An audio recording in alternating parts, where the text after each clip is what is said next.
يا أبا عبد الله يا حسين بن علي أيها الشهيد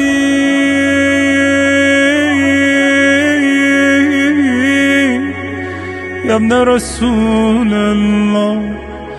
يا حجة الله على خلقه يا سيدنا ومولانا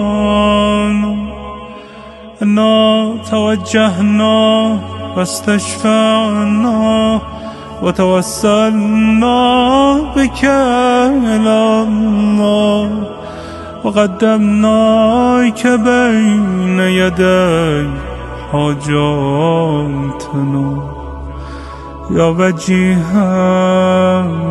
عند الله اشفع لنا عند الله.